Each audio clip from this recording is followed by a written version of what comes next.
வணக்கம், welcome back to நம்ம ரியா. இன்றைக்கு வந்து நாங்கள் பார்க்க போகிறது புஷ்பா 2வோட ரிவ்யூ தான் பார்க்க போகிறோம். படம் எப்படி இருக்குது, எது பிடிச்சிருந்தது, பிடிக்கல என்ன இந்த படத்தில் பார்க்க போகிறோம். வாங்க பார்க்கலாம்.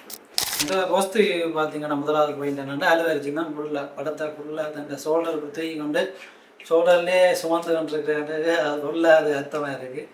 ரெண்டாவது தான் அந்த படத்தை ஒவ்வொரு ஸ்க்ரீனில் வர எல்லா சீனுமே நல்லா இருக்குது. அதில் வச்சு எனக்கு பார்க்கறதுக்காண்டியே படம் ஃபுல்லாக பார்க்கலாம்ன்ற மாதிரி இருந்தது. பாசிட்டிவ் வந்து சினிமாட்டோகிராஃபி வேறு லெவல். ஒவ்வொரு சீனுமே ஃபுல்லாக பிரம்மாண்டம்னா என்னடான்னு அந்த ஆங்கிளில் வர கேமரா இதுலேயும் ஷார்ட் இருந்தாலும் ப்ரொடக்ஷன் விலவும் நல்ல பெரிய படம், பெரிய பட்ஜெட் படம் வந்து பார்க்கவே தெரியுது.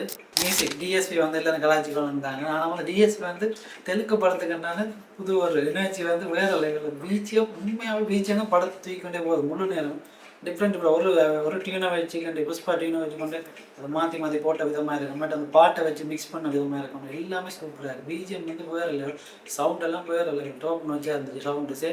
அதான் மறுபடியும் சொல்லணும்னா அந்த ப்ரொடக்ஷன் வேல்யூ வந்து படத்தில் தெரியுது ஒரு ஸ்க்ரீன்லேயும். அப்படி எடுத்துருக்காங்க. இவ்வளோ நாளும் 4 வருஷம் கழிச்சு வருது இந்த அதுக்கேட்ட இது அதில் தெரியுது ஒரு ஸ்க்ரீன்லேயும். ஸ்டார்டிங்கில் நான் ஜோதிச்சு என்னடா சுதப்ப போகிறாங்களோன்ற பயம் வந்தது. லோஜிக்கலாக எல்லாம் போயிடுது ஸ்டார்டிங் ஃபைட் சீன் வந்து. அதுக்கு பிறகு வந்து அந்த ஈகோவை வச்சு கனெக்ட் பண்ணி கொண்டு போய் ஸ்க்ரீன் பிளேயில் சுமார் வந்து கலக்கி இருக்கிறார். ஏன்னா இண்டோர் வரைக்குமே ஒரு எனக்கு டைம் போனதே தெரியல. ஆனால் படம் பார்த்தீங்கன்னா 3.5 மணிக்கு படம், பெரிய படம். அதில் முக்கிய காரணம் ஒரு 20 நிமிஷம் ஒரு பாட்டு தனியாக போயிருக்கும். அந்த பாட்டு வந்து தூக்கியிருந்தால் இன்னும் நல்லா இருக்கும். அதுதான் எனக்கு கொஞ்சம் இதாக இருக்குது. வேறு நெகட்டிவ் வந்து பார்த்தீங்கன்னா லாஜிக் இல்லாமல் பார்க்கணும். நீங்கள் வந்து KGF 2 படம் அப்படியான படம் உங்களுக்கு பிடிக்கும்னா இந்த படம் உங்களுக்கு பிடிக்கும். இல்லைன்னா உங்களுக்கு கனெக்ட் ஆகிட்டு இந்த படம் பிடிக்காது. கனெக்ட் ஆகிட்டீங்கன்னா உங்களுக்கு இந்த படம் பிடிக்கும் ரொம்ப. அதே மாதிரி எனக்கு பர்சனலாக வந்து இந்த காசுக்கு இவ்வளோ பிரம்மாண்டம் அந்த பார்த்ததே நல்லா இருக்குது. அதோட ஒவ்வொரு சீனும் அந்த மேக்கிங் விதம், அந்த ஸ்டேஜ் பண்ண விதம்லாம் சூப்பராக இருந்துச்சு. முக்கியமாக சொல்ல போனால் நம்மளோட பாஃபாண்ட ஆக்டிங் உண்மையாகவே சூப்பராக தெரியுது. நம்மளுக்கு நான் சொல்லி தெரிய வேண்டியது இல்லை.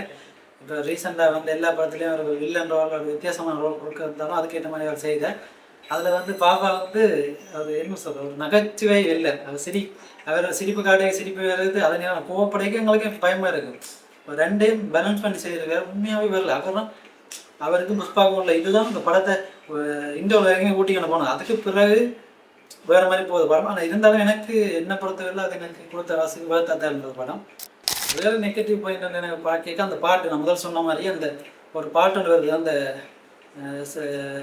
ராஸ்மிகா பெருசாக வந்துட்டு அவங்க வந்து உண்மையாகவே சிறப்பான எல்லாருமே அவங்களோட கேரக்டர் நல்லா தான் சேர்ந்தவங்க.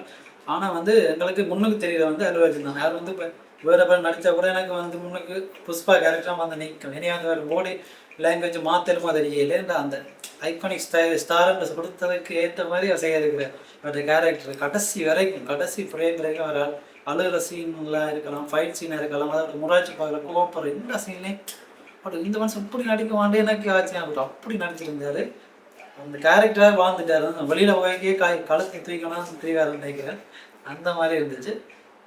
ராஸ்மிகா மந்தனாக்கு கொஞ்சம் 2-3 சீன் முக்கியமான சீன் கொடுத்துருந்தாங்க. அதை வந்து வேணுமெண்டே கொடுத்த மாதிரி தான் இருந்தது. ஆனால் வந்து அவள் அதுக்கிற மாதிரி செய்திருந்தவ. வேறு பாட்டு வந்து பெருசாக போர் அடிக்கிறது. பாட்டு வந்து நல்லா இருந்தது கேட்குறதுக்கு.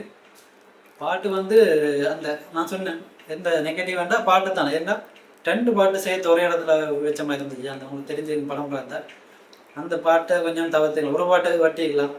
வட்டினா நல்லா இருந்துச்சு எந்த ஒப்பீனியன். இப்போ உங்களுக்கு அதை தான் நான் சொல்லும்போது திருப்பி என்னென்னா லாஜிக் இதில் பார்க்கறதுமே சில படங்களில் வந்து லாஜிக் இல்லாட்டி அது தெரியும் உங்களுக்கு விருத்தி கொண்டு. ஏன்னா அது வந்து கதையை விட்டு வெளியில் போயிடும்.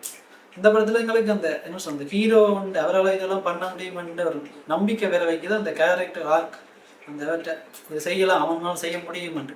நான் கடைசி ஃபைட் வந்து ஒரு மாதிரி போனாலும் பிறகு திருப்பி வந்துட்டாங்க. லாஜிக் முன்னாலும் வந்துட்டாங்க. ஆனால் வந்து அது பெருசாக தெரியல. ஏன்னா வந்து என்டர்டெயின்மெண்ட்டாக பார்க்கும்போது ஒரு எங்கேஜாக இருந்தது படம் என்று பார்த்தா உண்மையாக அது இருந்தது. ஏன்னா எனக்கு அதெல்லாம் உறுத்தில்லை லாஜிக்கலாம்.